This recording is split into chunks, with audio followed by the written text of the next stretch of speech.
Well, about 40 years ago, when we were living in New York City and trying to raise our family, our younger child, at the age of 4.5, was diagnosed with something I had never heard about.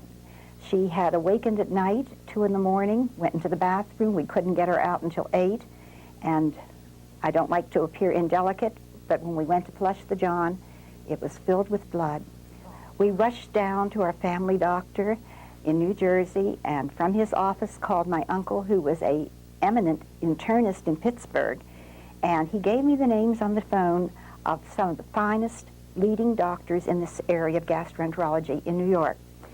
After 2 visits to New York, to New York Cornell Medical Center, she was diagnosed as having an incurable disease called ulcerative colitis, and we were told that if we put her on the prednisone, it was called cortisone in those days, that would probably control the symptoms. But if it didn't, they would have to remove her colon and put a bag on her abdomen.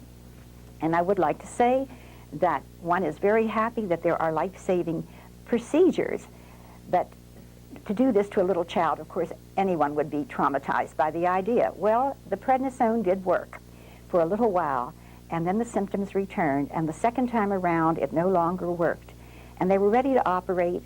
I rushed her down to Pittsburgh. My uncle put her on another drug, and for 3 years, we struggled with this child. She wasn't growing. She was having seizures, night seizures. Interestingly enough, there have been statistics reported that people that have gastrointestinal problems have a 40% greater incidence of neurological problems like epilepsy, schizophrenia.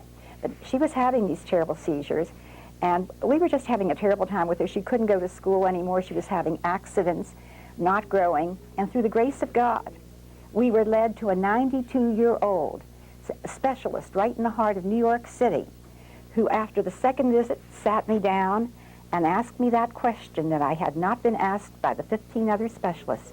Mrs. Gottschall, what are you feeding this child?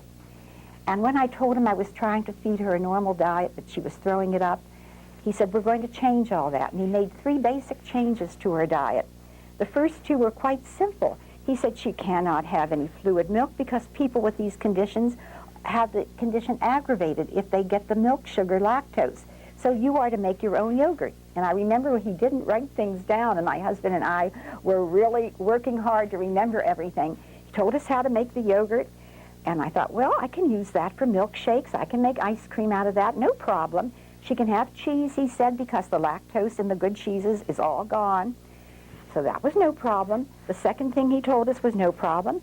She cannot have table sugar. She cannot have corn syrup, but she can have honey. Well, we were used to using honey. I could sweeten things with that, but the third thing he told me was difficult. He said she can absolutely have no grains or potatoes or corn or rice. And I thought to myself, how can I bake for this child? How can I make her cookies? I want her to get better. I want her to have a normal life.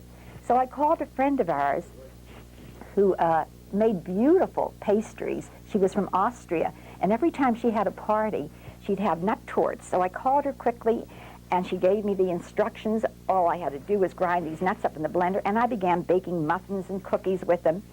We put this child on the diet. Within 10 days, the schizophrenic seizures that she had been having now for almost a year, 4 times a week, went never to return. My daughter is in her 40s, has 2 beautiful children, knock on wood, but had a seizure back. Within 3 months, the intestinal symptoms went, and by the end of the year, we knew we were on our way. She was getting better. She had begun growing like a weed. The only thing that I left in New Jersey that I regretted leaving when we moved to Canada was the closet door where we were measuring her growth. Oh. Every week there seemed to be a ½ inch of growth. By the end of the year, we were out of the woods, and I began going to the medical library because the doctor was 92 years old when we found him. His name is down in the annals of history as being the first doctor to cure celiac, which is another intestinal disease. I wouldn't have bothered him. I had so many questions. Why was he the only doctor out of 15 that asked me what I was feeding my child? And the second question, how can food cure a disease which is considered incurable? So I started going to the medical library, and within a ½ hour, I found, with no problem at all, research papers that had been written in the 40s, 50s, and this was the 60s, which unequivocally stated when you have a person with an intestinal problem, diarrhea, severe constipation, you do not use lactose, which is in fluid milk. And I remember copying them down because the Xerox machines weren't around in those days, and coming home to my husband, and I was furious. I said, Herb, this work has been done, and nobody told us about it. And my husband was a very positive person. He said, Elaine, you've always wanted to go to college. Having graduated during the Depression in '39, I didn't have the opportunity.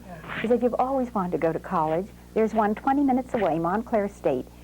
He said, get in there and find out what in the blankety blank is going on. So I entered at the age of 47, and I spent 12 years on a treasure hunt.